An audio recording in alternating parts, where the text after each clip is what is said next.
Texas is known as one of the only states here in America that contributes its own energy grid. This grid is run by the Electric Reliability Council of Texas, otherwise known as ERCOT. Texas has had their own grid since 1970 and have used it as a way to avoid federal interference.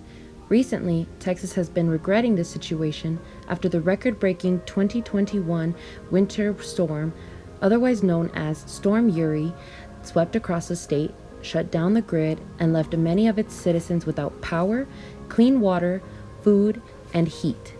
This left approximately 4.8 million Texans without power and about 14.9 million, which is also about half of Texas's population, without clean potable water during this single-digit storm. The storm lasted for several days and has since made the residents of Texas skeptical of not only ERCOT and its reliability to run the power grid, but also of green energy, seeing as many people fear its high wattage created the failure. However, most of that fear, people believe, was placed in the public's minds by Governor Greg Abbott and his quickness to blame ERCOT and green energy to the media. Although some people do agree with Governor Greg Abbott's accusations, others are more skeptical and believe Texas could have avoided all of the negative effects that came with the storm if they would have shown better preparedness. This event has left Texans reeling after doing whatever it took to survive. Viral photos. They just showed just how freezing it is there in Texas inside the homes. We saw the freezing ceiling fans. We saw the water that couldn't come out of the sink. So does this underscore how the area isn't built for those kinds of conditions? Absolutely. I mean, you can't stress enough how unprecedented this is in its sheer scope across the entire state. I want to show you this picture of a cactus encased in ice out towards the western part of Texas. That's nearly unheard of. And then look at this down in Houston, where it's typically balmy this type of year or close to it. You have a playground looking more like an icicle collection. And then unfortunately, all too many of these photos have been popping up. People forced to literally camp inside their own homes in a desperate effort to stay warm. I've had friends try to do that exact thing, parked right in front of the fireplace, doing whatever they can until that power can come back on. Yeah, you hear about people burning their own furniture so they can have more firewood. I mean, they're going to desperate measures. All right, Morgan, thank you so much. And there have been a lot of emergency calls about carbon monoxide poisonings, people going in their garages to warm up any way they can. So the situation is very So what really happened, and what could have been done in order to prevent it from happening? On its own, Texas has to make all their own power. They have a variety of sources. When the storm came, it affected everyone. Several coal plants stopped operating as coal piles froze.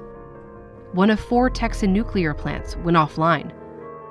Some wind turbines stopped working in the freezing cold. But the biggest failure in terms of its magnitude and its impact was the natural gas system.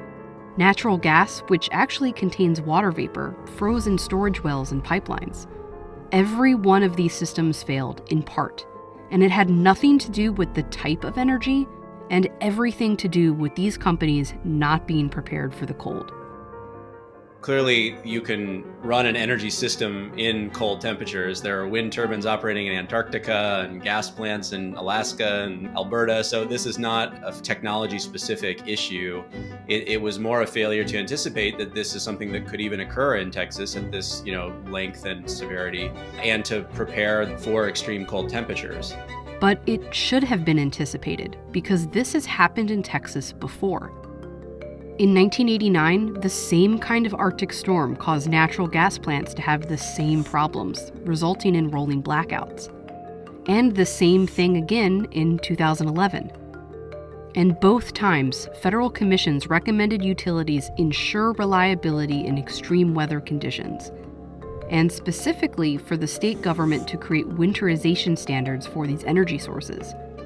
The Texas Utility Commission did make those standards, but also made them voluntary, so most companies didn't winterize.